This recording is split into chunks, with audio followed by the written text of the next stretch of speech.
குடியை கெடுக்கும், குடிப்பழக்கம் உடல்நலத்தை கெடுக்கும், மது வீட்டுக்கு நாட்டுக்கு உயிருக்கு கேடு. அதோட அவங்க பொறுப்பு முடிஞ்சிருது. நீங்க அதுக்கு மேல போய் அவங்ககிட்ட கேள்வி கேட்குறீங்க. நீங்க கேள்வி கேட்டிருக்கணும் இல்லையா? மது வீட்டுக்கு உயிருக்கு கேடு, சரி நாட்டுக்கு என்ன கேட்டது? 50,000 கோடி லாபம் வருதே. சரி நாட்டுக்கு கேடான மதுவை ஏன் நாடு விற்கிதுன்னு நீங்க கேட்டீங்களா? கேட்கல. அப்ப மரம் வளர்ப்போம், மழை பெறுவோம். எப்ப வளர்ப்ப? நீங்க காட்டையெல்லாம் அழிச்சு விட்டு தூய காற்றுக்கு 4,500 கோடி நிதிநிலை அறிக்கையில் அம்மா நிர்மலா சீதாராமன் ஒதுக்குனதை படிக்கல இல்லையா? எங்க இருந்து காத்த வாங்குவீங்கம்மா? அது எப்படி எனக்கு கொடுப்பிய? ஆளுக்கு ஒரு குடுவை தரேன், இடுப்புல கட்டிக்கணும், மூக்குள்ள மாட்டிக்கிட்டு போகணும். அப்படியா? கொரோனா டைம்ல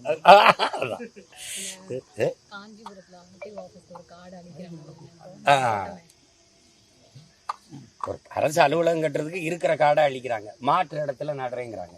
காடு எல்லா இடத்துலையும் அமையாது. இந்த நிலத்துல இந்த காடு தான் வரும்.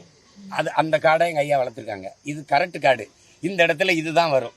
அப்போ மண்ணின் தரம் வளத்துக்கு ஏற்பதான் நீங்கள் பண்ண முடியும். வாழ்விடத்தை பொறுத்து தான் மக்களுடைய உணவு உடை பழக்க வழக்கம் அமையும். அப்படி இந்த நிலத்தின் வளத்தை பொறுத்து தான் இந்த மரங்கள் வளரும். அப்போ அந்த காடை அழிச்சிட்டு வேற இடத்துல போய் நடுங்க. நீ வேற இடத்துல போய் கட்ட, காட்டை அழிச்சு தான் நடுவியா? அதுதான் ஆபத்து. அதுக்கு தான் ஒவ்வொன்றுக்கும் போராட முடியல, நேரம் இல்லை. அதனால ஒரே போராட்டம். மொத்தமாக அவங்களை அனுப்பிட்டோம்னா சரியாயிரும்னு நினைக்கிறோம். 5 வருஷத்தை கொடுங்கன்னு கேட்குறீங்க. 5 வருஷத்தை கொடுங்க, 5 வருஷத்தை கொடுங்க. அதுக்குள்ளே உங்களுக்கு தெரிஞ்சிடும், அடடா எவ்வளோ பெரிய தவறு பண்ணியிருக்கோம். முதவே கொடுத்துருந்தா அந்த நாட்டை சொர்க்கமாக மாற்றிருப்பாங்களேன்னு உங்களுக்கு தெரியும். ஓட்டத்தை வேட்டையாடுறோம் தான் ரோட்டை ரோடி சோப்பிடுவான். நாட்டை காக்கணும்னாக்க மரத்தை தேடி தான் வருவான்.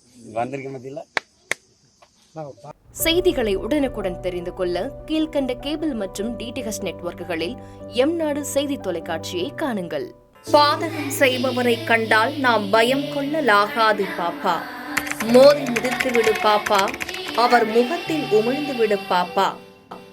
அண்மை செய்திகளை உடனுக்குடன் தெரிந்து கொள்ள இணைந்திருங்கள் எம்நாடு தொலைக்காட்சியுடன்.